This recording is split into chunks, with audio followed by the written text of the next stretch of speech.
ഇന്ന് ഞാനിവിടെ സിമ്പിളായിട്ടൊരു egg fried റൈസാണ് കാണിക്കുന്നത്.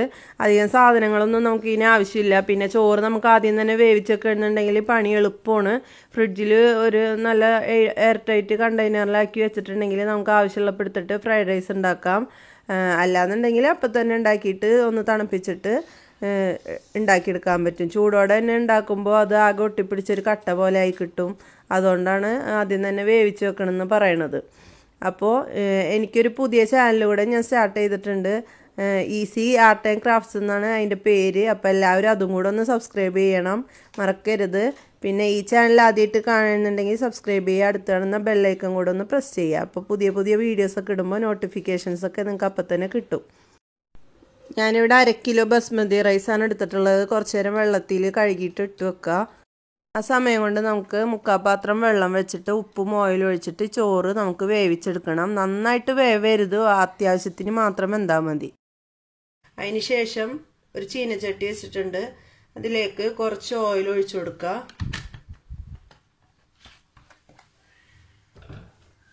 ചൂടായതിന് ശേഷം ഓയിൽ ഒഴിച്ചു കൊടുക്കുക.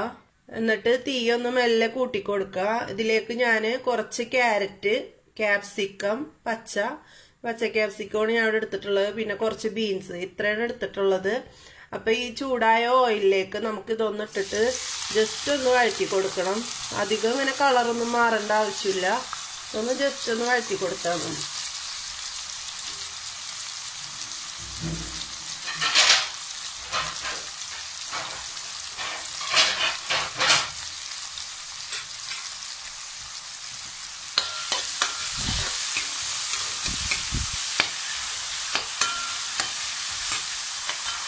ഇതൊന്നാവുന്ന സമയം കൊണ്ട് നമുക്കൊരു മുട്ട എടുത്തിട്ട്, എഗ്ഗ് ഫ്രൈഡ് റൈസാണ് ഉണ്ടാക്കുന്നത്. അപ്പോൾ നമുക്ക് കുറച്ച് മുട്ട എടുത്തിട്ട് ഒരു പാത്രത്തിലേക്ക് ഇതിലേക്ക് കുറച്ച് ഇഞ്ചി ചേർത്ത് കൊടുക്കുന്നുണ്ട്.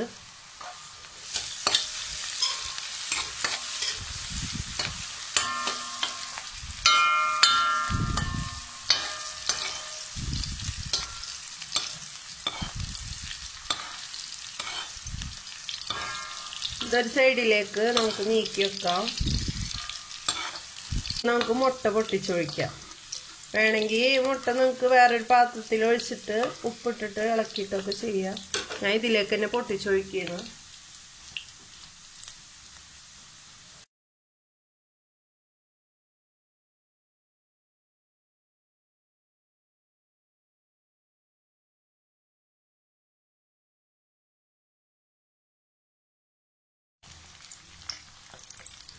ഇതിലേക്ക് കുറച്ച് ഉപ്പിട്ട് കൊടുക്കുക. ഉപ്പ് നോക്കിയിട്ടാൽ മതി. നമ്മൾ സോസൊക്കെ ഒഴിക്കുന്നുണ്ട്, അപ്പം അതിലൊക്കെ ഉപ്പുണ്ടാവും. അപ്പോൾ ശ്രദ്ധിച്ച് ഉപ്പിട്ടാൽ മതി, കുറച്ചിട്ടാൽ മതി. ഇനി ഇതിലേക്ക് ഞാൻ കുറച്ച് കുരുമുളക് പൊടി ചേർക്കുന്നുണ്ട്.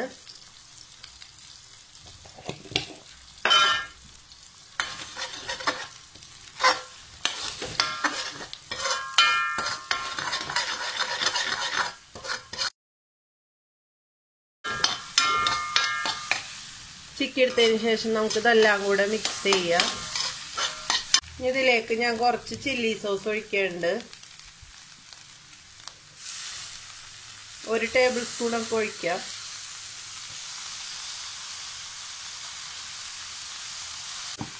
ഒരു ടീസ്പൂൺ ടൊമാറ്റോ കെച്ചപ്പ് ഒഴിക്കുന്നുണ്ട്.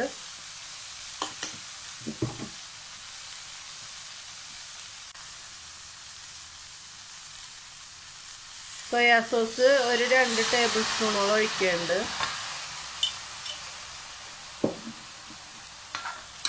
ഇതൊന്ന് നന്നായിട്ട് മിക്സ് ചെയ്ത് കൊടുക്കാം. വേവിച്ച് വെച്ച ചോറ് അധികം വേവാൻ പാടില്ല, ഇതുപോലെ വിട്ട് വിട്ട് കിടക്കണം. ചോറ് ചേർത്ത് കൊടുക്കുക. ആദ്യം കുറച്ച് ചേർത്തിട്ടൊന്ന് മിക്സ് ചെയ്ത് കൊടുക്കുക.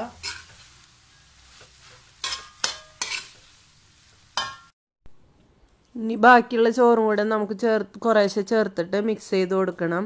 ആദ്യം തന്നെ ഒരുമിച്ചിട്ടിട്ട് മിക്സ് ചെയ്യരുത്, അപ്പോൾ ആകെ ഉടഞ്ഞിതാവും. അപ്പോൾ നമുക്ക് കുറേശ്ശെ ചേർത്ത് കൊടുക്കാം. ഇതുപോലെ ഒരു നന്നായിട്ട് വട്ടമുള്ള പാത്രം എടുക്കുന്നുണ്ടെങ്കിൽ നല്ല സുഖമായിട്ട് നമുക്ക് ഉണ്ടാക്കാം. ഇടുങ്ങിയ പാത്രമൊക്കെ ആണെങ്കിൽ പാടായിരിക്കുള്ളൂ ഇളക്കാനൊക്കെ.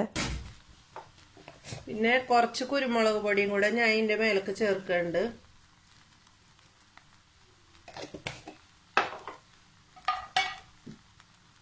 ഇത് നന്നായിട്ട് മിക്സ് ചെയ്ത് കൊടുക്കുക. മിക്സ് ചെയ്ത് കൊടുക്കുമ്പോൾ ഒന്ന് തീ കുറച്ച് വെക്കുക. അതിന് ശേഷം നമുക്ക് തീ കൂട്ടി വെച്ചിട്ടൊന്ന് ആക്കിയെടുക്കണം. ഇതൊന്ന് മിക്സ് ആയതിന് ശേഷം തീ കൂട്ടിയാൽ മതി. ചോറൊന്നും ഒട്ടിപ്പിടിച്ചിട്ടില്ല, പൊട്ടിപ്പോയിട്ടില്ല. അപ്പം ഇതുപോലെ വേണം വേവിച്ചെടുക്കാനായിട്ട്. നമ്മൾ അരി ഞെക്കുമ്പോൾ പകുതി വെച്ചിട്ട് പൊട്ടിപ്പോണം. അപ്പോൾ തീ ഓഫാക്കാം. പിന്നെ നമ്മൾ ഊറ്റി വരുമ്പോഴേക്കും നന്നായിട്ട് വെന്തിട്ടുണ്ടാവും. പിന്നെ ഇത് തണുത്തതിന് ശേഷം ഉണ്ടാക്കാൻ ശ്രദ്ധിക്കുക. ചൂടോടെ തന്നെ ആവുമ്പോൾ ആകെ കുഴഞ്ഞ് മറിഞ്ഞ് ചോറൊക്കെ അങ്ങോട്ട് പൊട്ടിപ്പോവും. അപ്പോൾ ചൂടാറിയതിന് ശേഷം ഇങ്ങനെ ആക്കുകയാണെന്നുണ്ടെങ്കിൽ ഇങ്ങനെ നല്ല പെർഫെക്റ്റ് ആയിട്ടുള്ള ഫ്രൈഡ് റൈസ് നമുക്ക് ഉണ്ടാക്കിയെടുക്കാൻ പറ്റും.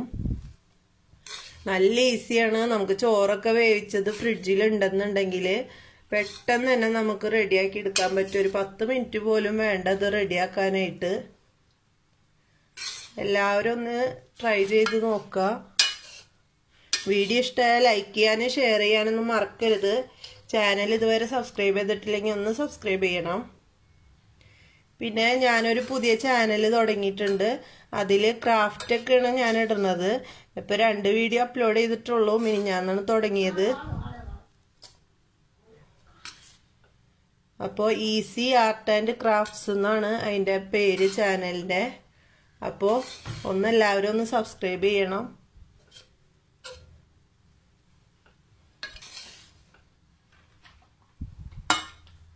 അപ്പം നമ്മുടെ എഗ്ഗ് ഫ്രൈഡ് റൈസ്, സിമ്പിളായിട്ടുള്ള എഗ്ഗ് ഫ്രൈഡ് റൈസ് റെഡി ആയിട്ടുണ്ട്. നിങ്ങൾക്ക് ഇതുപോലെ തന്നെ ചിക്കനും ഒക്കെ ചിക്കൻ ഫ്രൈഡ് റൈസും ഒക്കെ ഉണ്ടാക്കിയെടുക്കാവുന്നതാണ്.